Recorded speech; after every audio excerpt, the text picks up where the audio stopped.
ಶಾಂತಿ. ದಿನಾಂಕ ಆಗಿದೆ 5/7/2026. ನನ್ನದನ್ನು ನಿನ್ನದರಲ್ಲಿ ಪರಿವರ್ತನೆ ಮಾಡಿ ನಿಶ್ಚಿಂತ ಚಕ್ರವರ್ತಿ ಆಗಿ, ಸೆಕೆಂಡಿನಲ್ಲಿ ವ್ಯರ್ಥವನ್ನು ಬಿಂದು ಹಾಕುವ ಅಭ್ಯಾಸಿ ಆಗಿ, ಪ್ರತಿಯೊಂದು ಸಂಕಲ್ಪ ಮತ್ತು ಸಮಯವನ್ನು ಸಫಲ ಮಾಡಿ. ತಂದೆಗೆ ಎಲ್ಲ ಚಿಂತೆಯನ್ನು ಸಮರ್ಪಣೆ ಮಾಡಿದಾಗ ಆತ್ಮವು ನಿಶ್ಚಿಂತ ಚಕ್ರವರ್ತಿಯಾಗಿ ಸದಾ ಹಗುರವಾದ ಮತ್ತು ಸಂತೋಷದ ಜೀವನವನ್ನು ಅನುಭವಿಸುತ್ತದೆ. ನನ್ನದು ಎಂಬ ಭಾವನೆ ಚಿಂತೆಯನ್ನು ಉಂಟುಮಾಡುತ್ತದೆ, ಆದರೆ ನಿನ್ನದು ಎಂಬ ಸಮರ್ಪಣೆಯ ಭಾವನೆ ನಿಶ್ಚಿಂತತೆಯ ರಾಜ್ಯವನ್ನು ಕೊಡುತ್ತದೆ. ಚಿಂತೆಯು ಮಸ್ತಕದ ಮೇಲೆ ಹೊರೆಯ ಬುಟ್ಟಿಯಂತೆ ಭಾಸವಾಗುತ್ತದೆ, ಆದರೆ ನಶೆಯ ಸ್ಥಿತಿಯು ದಿವ್ಯ ಕಿರೀಟದ ಅನುಭವವನ್ನು ಮಾಡಿಸುತ್ತದೆ. ಯಾವ ಆತ್ಮನು ಪ್ರತಿಯೊಂದು ಪರಿಸ್ಥಿತಿಯಲ್ಲೂ ತಂದೆಯ ಮೇಲೆ ಭರವಸೆ ಇಡುತ್ತಾನೋ ಅವನು ಯಾವುದೇ ಸಂದರ್ಭದಲ್ಲೂ ಕಳವಳಗೊಳ್ಳುವುದಿಲ್ಲ. ವ್ಯರ್ಥ ಸಂಕಲ್ಪ ಬಂದ ಕ್ಷಣದಲ್ಲೇ ಬಿಂದು ಹಾಕುವ ಅಭ್ಯಾಸವೇ ಸಮಯದ ತೀವ್ರ ಗತಿಯಲ್ಲಿಯೂ ಸ್ಥಿರವಾಗಿರುವ ಶಕ್ತಿಯನ್ನು ನೀಡುತ್ತದೆ.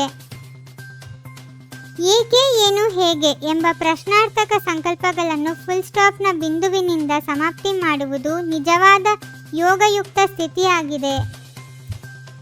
ತಂದೆಯ ಸಮಾನರಾಗಲು ಪ್ರತಿಯೊಂದು ವ್ಯರ್ಥ ಚಿಂತನೆಗೆ 1 ಸೆಕೆಂಡಿನಲ್ಲಿ ಫುಲ್ ಸ್ಟಾಪ್ ಹಾಕುವ ಅಭ್ಯಾಸ ಅಗತ್ಯವಾಗಿದೆ. ಸಂಗಮಯುಗದ 1 ಕ್ಷಣವೂ ಅಮೂಲ್ಯವಾಗಿದೆ, ಏಕೆಂದರೆ 1 ಸೆಕೆಂಡಿನ ಪುರುಷಾರ್ಥವು ಅನೇಕ ಜನ್ಮಗಳ ಪ್ರಾಪ್ತಿಗೆ ಆಧಾರವಾಗುತ್ತದೆ. ಸಮಯ ಮತ್ತು ಸಂಕಲ್ಪ ಎಂಬ 2 ಖಜಾನೆಗಳನ್ನು ಸಂರಕ್ಷಿಸುವವರು ಭವಿಷ್ಯದ ರಾಜ್ಯಭಾಗ್ಯದ ಹಕ್ಕುದಾರರಾಗುತ್ತಾರೆ. ಮನ್ಮನಾಭವದ ಸ್ಥಿತಿಯ ಮೂಲಕ ಮನಸ್ಸಿನ ಸಂಕಲ್ಪಗಳು ಶುದ್ಧವಾದಾಗ ಆತ್ಮವು ಸರ್ವಶಕ್ತಿವಂತ ಸ್ಥಿತಿಯನ್ನು ಅನುಭವಿಸುತ್ತದೆ. ವ್ಯರ್ಥವನ್ನು ಸಫಲತೆಯಾಗಿ ಪರಿವರ್ತಿಸುವುದೇ ನಿಜವಾದ ಯೋಗಿಯ ಲಕ್ಷಣವಾಗಿದೆ. ಆಲಸ್ಯ ಮತ್ತು ಹುಡುಗಾಟಿಕೆ ಆತ್ಮಿಕ ಪ್ರಗತಿಯ 2 ದೊಡ್ಡ ಅಡ್ಡಿಗಳಾಗಿವೆ. ಇವುಗಳನ್ನು ಜಯಿಸಿದರೆ ವೇಗವಾಗಿ ಉನ್ನತಿ ಸಾಧ್ಯ. ಪ್ರೀತಿಯ ಸಬ್ಜೆಕ್ಟ್ನಲ್ಲಿ ಪಾಸ್ ಆಗಿರುವ ಆತ್ಮನು ನೆನಪಿನ ಸಬ್ಜೆಕ್ಟ್ನಲ್ಲಿಯೂ ಪೂರ್ಣ ಗಮನ ನೀಡಿ ವಿಕರ್ಮಗಳನ್ನು ವಿನಾಶ ಮಾಡಿಕೊಳ್ಳಬೇಕಾಗಿದೆ. ತಂದೆಯ ಹೃದಯ ಸಿಂಹಾಸನಾಧಿಕಾರಿಯಾಗಿರುವವರು ಸದಾ ಹೃದಯದಲ್ಲಿ ನೆಲೆಸಿರುವ ಕಾರಣ ರಾಜ ಪರಿವಾರದ ಸಮೀಪ ಸಂಬಂಧಿಗಳಾಗುತ್ತಾರೆ. ಕಳೆದದ್ದನ್ನು ಮರೆತು ಹಾರುವುದೇ ನಿಜವಾದ ಪುರುಷಾರ್ಥಿಯ ಗುರುತು, ಏಕೆಂದರೆ ಹಾರುವ ಪಕ್ಷಿ ಹಿಂದಿನ ಭಾರವನ್ನು ಹೊತ್ತಿರುವುದಿಲ್ಲ.